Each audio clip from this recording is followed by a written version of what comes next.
한국 사람 만들기 제2부 친중위정척사파 제3장 청해 대륙정복과 조선의 대응 8. 주자성리학 근본주의와 남존여비 사상 병자호란과 명예멸망 이후 조선에 뿌리내리기 시작한 주자성리학 근본주의는 조선 여성들의 사회, 경제적 지위를 격하시킨다.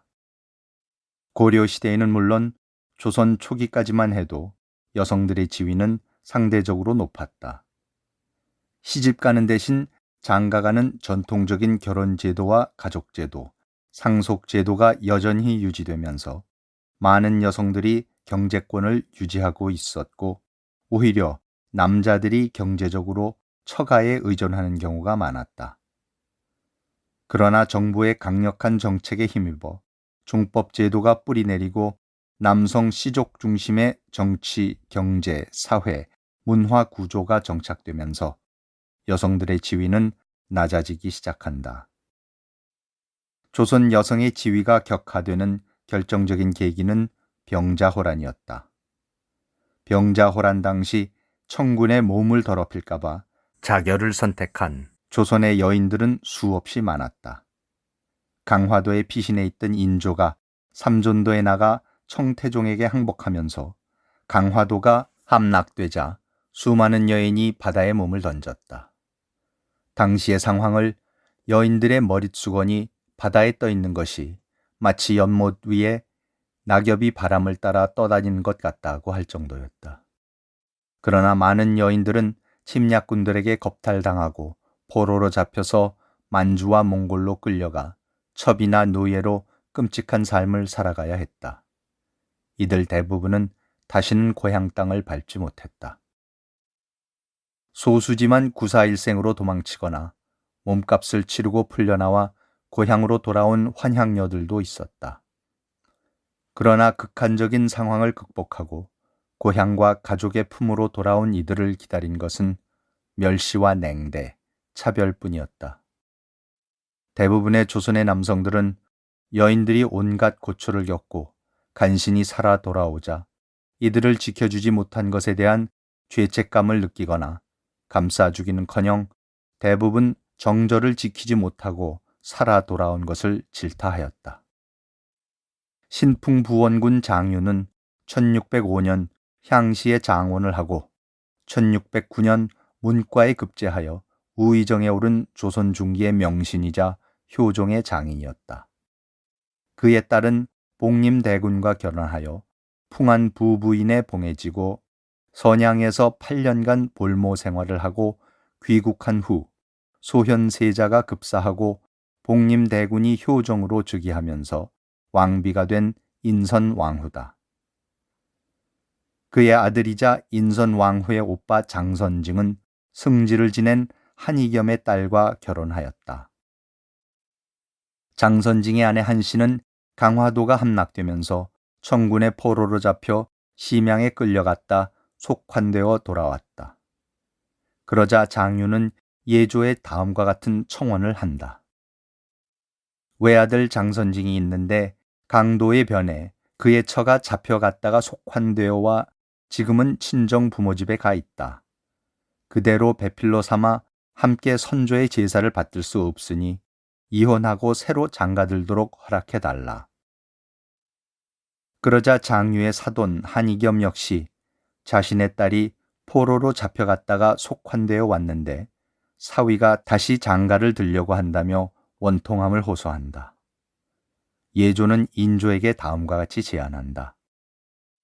사로잡혀 갔다가 돌아온 사족의 부녀자가 한둘이 아니니 조정에서 반드시 10분 참작하여 명백하게 결정한 뒤에야 피차 난처한 걱정이 없을 것입니다. 사람이 부부가 된다는 것은 중대한 데 관계되는 일이니 대신에게 의논하소서. 인조가 대신들을 불러 이 문제를 논의하자 좌의정 최명길이 견해를 밝힌다.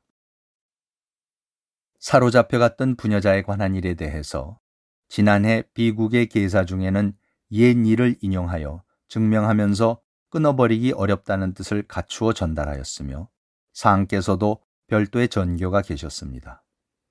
신풍부원군 장유는 이를 모르지 않을 것인데 장계를 올려 진달한 것이 이와 같으니 반드시 소견이 있어서 말한 것입니다. 신이 고로들에게 들으니 선조조의 임진년 외변이 있은 뒤에 전교가 있었는데 지난해 성상의 전교와 서로 부합된다고 하였습니다. 그 말을 자세히 기억할 수는 없지만 여항에서 전하는 바로 말한다면 그때 어떤 종실이 상소하여 이혼을 청하자 선조께서 허락하지 않으셨으며 어떤 문관이 이미 다시 장가를 들었다가 아내가 쇠환되자 선조께서 후치 부인을 첩으로 삼으라고 명하였으며 그 처가 죽은 뒤에야 비로소 정실 부인으로 올렸다고 합니다. 이 외에도 재상이나 조관으로 사로잡혀 갔다가 돌아온 처를 그대로 데리고 살면서 자식을 낳고 손자를 낳아 명문 거족이 된 사람도 왕왕 있습니다. 이 어찌 예는 정에서 나온 것이므로 때에 따라 마땅함을 달리하는 것으로서 한 가지 예에 구애되어서는 안 되기 때문이 아니겠습니까? 신이 전에 심양에 갔을 때 출신 사족으로서 속환하기 위해 따라간 사람들이 매우 많았는데 남편과 아내가 서로 만나자 부둥켜 안고 통곡하기를 마치 저승에 있는 사람을 만난 듯이 하여 길 가다 보는 사람들이 눈물을 흘리지 않는 사람이 없었습니다. 부모나 남편으로 돈이 부족해 속환하지 못하는 사람들은 장차 차례로 가서 속환할 것입니다. 만약 이혼해도 된다는 명이 있게 되면 반드시 속환을 원하는 사람이 없게 될 것입니다. 이것은 허다한 부녀자들을 영원히 이역의 귀신이 되게 하는 것입니다. 한 사람은 소원을 이루고 백집에서 원망을 품는다면 어찌 화기를 상하게 하기에 충분치 않겠습니까? 신이 반복해서 생각해보고 물정으로 참작해 보아도 끝내 이혼한 것이 옳은 줄을 모르겠습니다. 그리고 한이겸의 딸에 관한 일은 별도로 의논할 필요가 없습니다. 신이 심양으로 갈 때에 들은 이야기인데 청나라 병사들이 돌아갈 때 자색이 잠옷 아름다운 한 처녀가 있어 청나라 사람들이 온갖 방법으로 달래고 협박하였지만 끝내 들어주지 않다가 사하보에 이르러 굶어 죽었는데 청나라 사람들도 감탄하여 묻어주고 떠났다고 하였습니다.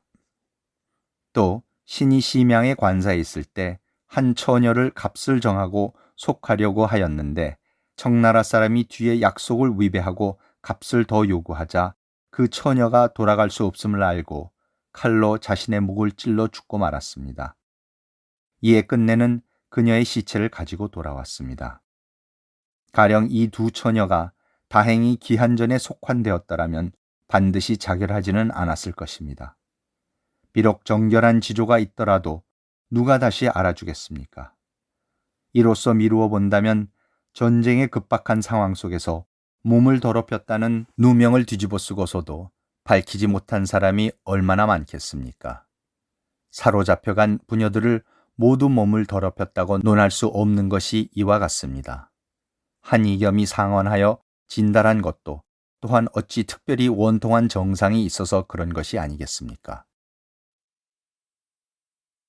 최명길은 임진왜란 직후에도 정절을 잃은 유부녀들의 문제를 처리하면서 선조가 이혼을 금한 사실이 있음을 확인한다. 그리고 이번에도 같은 방식으로 문제를 정리하는 것이 옳다고 간한다. 만일 속환녀들을 시집에서 받아주지 않는다면 누가 돌아오려고 노력하겠는가 묻는다.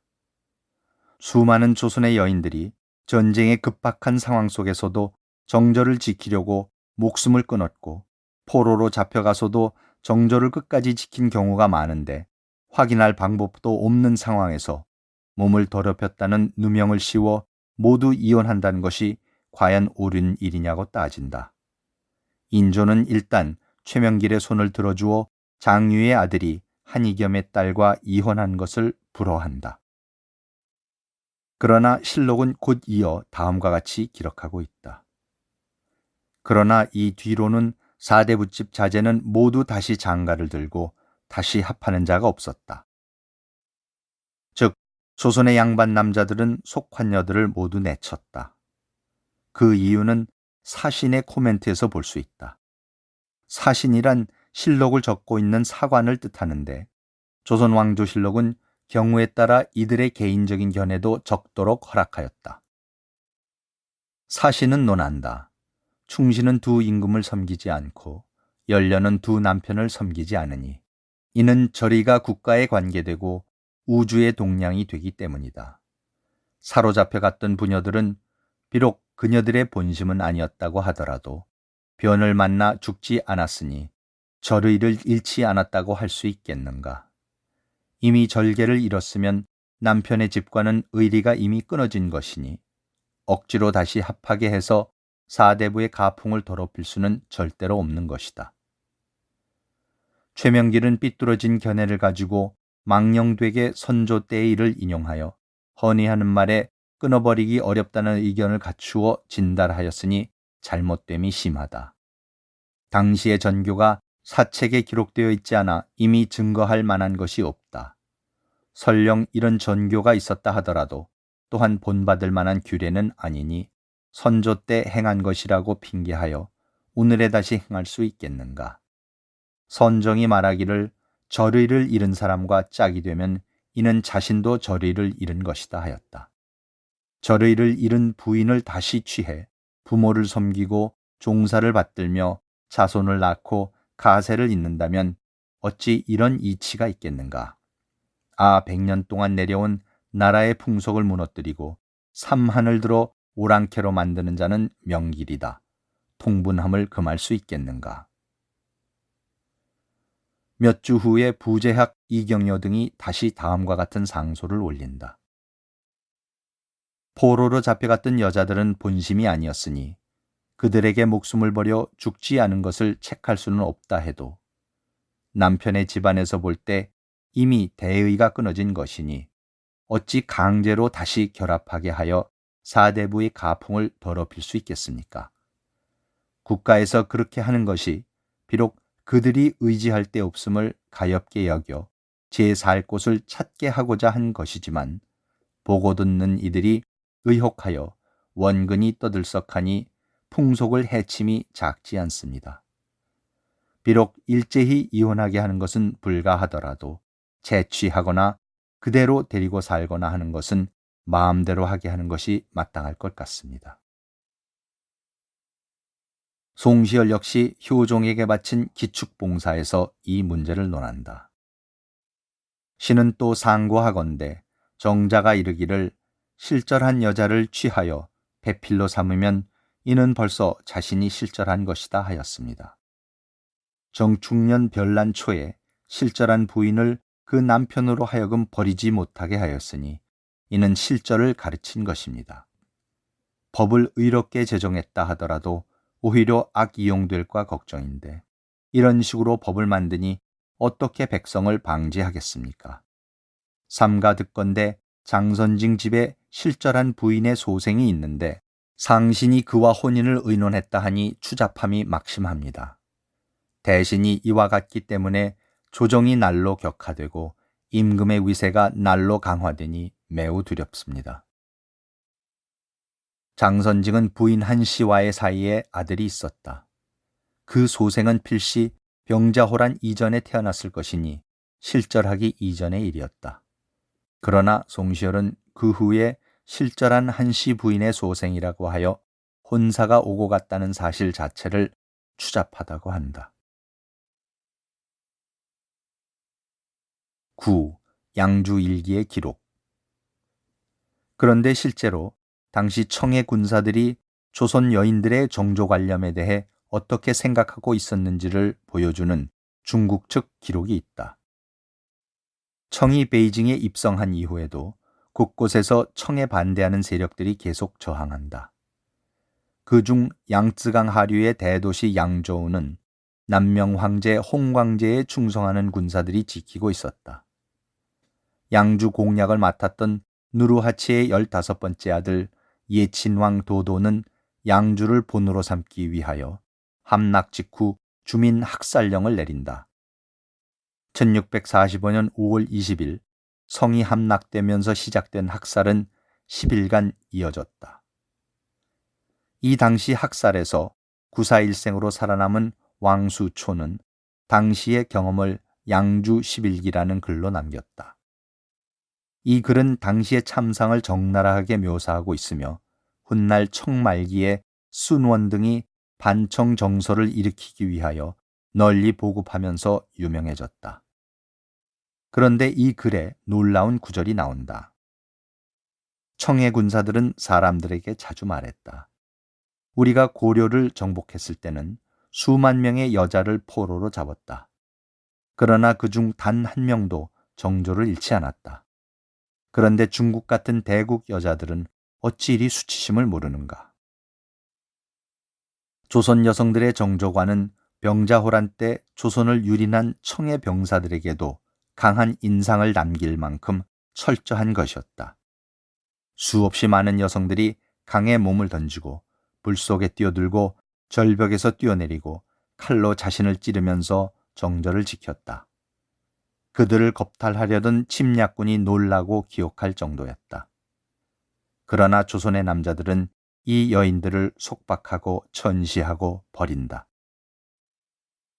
병자호란 이후 조선 조정은 연료 발굴에 집착한다. 조선 전기인 태조부터 명종까지 175년간 실록에 수록된 절부의 숫자는 270명이었다. 반면 조선 후기인 선조에서 순종까지 344년간에는 870명이 기록된다. 특히 정묘호란과 병자호란을 겪은 인조대에는 202명에 이른다. 조선 전기와 후기의 차이는 비단 숫자만이 아니다. 조선 전기에는 재혼을 거부하는 것만으로도 절부가 될 수 있었다. 그러나 후기에는 위기 상황에서 순절을 지키고 남편을 따라서 죽는 종사형 절부가 많아졌다. 그런데 문제는 사실 조선 여성들의 정조라기보다는 조선 남성들의 절이었다. 당시 기록을 보면 임진왜란과 병자호란을 겪으면서 사대부 중에는 군신 간의 의리를 꿀벌만큼도 생각지 않은 자가 많았다라고 한다. 임진왜란 당시 전라도 관찰사, 충청도 관찰사, 황해도 관찰사를 역임하면서 의병을 모아 일본군을 상대로 혁혁한 전공을 세웠던 이정암은 난중에 조선의 남자들보다 여자들의 처신에서 진정한 절의를 보았음을 실토한다. 선비가 세상에 태어나 옛사람의 글을 읽고 옛사람의 절의를 사모하여 평소에는 큰 소리치면서 의에 죽고 구차히 살기를 원하지 않는다고 말한다. 그러나 국가가 위험하고 어려운 전쟁으로 빼앗고 약탈하는 때를 만나면 목숨을 버리고 의리를 취하는 자가 백중 한둘도 없는 법인데 부인이나 처녀들 중에는 반대로 그렇게 할 수 있는 사람들이 간혹 있으니 나는 이를 우리 가문의 세 절부에게서 보았다. 무기력하고 속수무책이었던 조선의 남성들은 자신들이 지켜주지 못해 정절을 잃었거나 잃었다고 의심되는 여인들을 가차없이 내쳤다. 절의라는 명분하에 사대부의 가풍을 지키기 위해 나라를 지키지 못한 자신들의 책임은 모두 묻어버린 채 외적에게 겁탈당한 여성들에게 모든 책임을 돌렸다. 조선 후기의 주자성리학 근본주의는 전쟁에서 적군에게 유린당한 여성의 정절 문제를 여성의 책임으로 돌리면서 여성에 대한 사회적 억압과 냉대를 정당화하는 한편 남존여비 사상을 심화하기 시작한다. 결과는 조선 여성 지위의 급격한 추락이었다. 병자호란이 일어난 지 250년 후인 1895년 조선을 방문하여 Korea and Her Neighbors라는 저서를 통해 당시 조선의 사회상에 대한 상세한 기록을 남긴 비숍 여사가 목격한 조선 여성들의 삶은 참혹했다. 농촌 여성의 삶에 즐거움이란 없다. 그의 삶은 고역일 뿐이다. 유일하게 고역에서 벗어날 수 있는 길은 며느리를 보면서 그에게 그 고역을 전가하는 방법뿐이다. 30살에 이미 50살로 보이고 대부분 40이면 이가 다 빠진다. 자신을 예쁘게 치장하고픈 욕망도 아주 이른 나이에 사라져 버린다.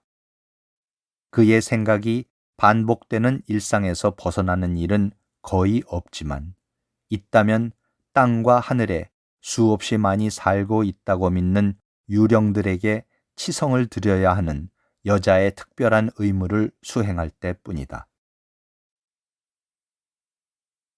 여성들을 가둬놓는 전통은 500년 전 현재의 왕조에 의해서 시작되었다. 그 당시에는 가족을 부패한 사회로부터 보호하기 위해서 시작되었다고 한다.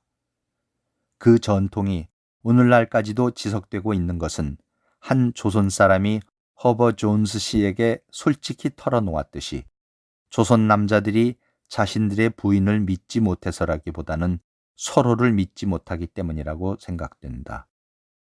이는 어찌 보면 당연한 일이다. 왜냐하면 조선의 도시 사람들과 상류층의 부도덕성은 상상을 초월한다. 딸내 신부에 의하면 우발적으로 또는 의도적으로 외간 남자들이 손을 만졌을 경우 딸들은 아버지들 손에, 부인들은 남편들의 손에 죽었고 자살을 하는 경우도 있다. 최근에는 한 하녀가 자신이 모시는 젊은 아씨를 불길에서 구하려고 시도조차 하지 않고 죽도록 방치한 사건이 있었는데 그 이유를 묻자 불이 난 혼란 속에 어느 외간 남자가 자신의 아씨를 만졌고 따라서 살릴 필요가 없어졌기 때문이라고 하였다.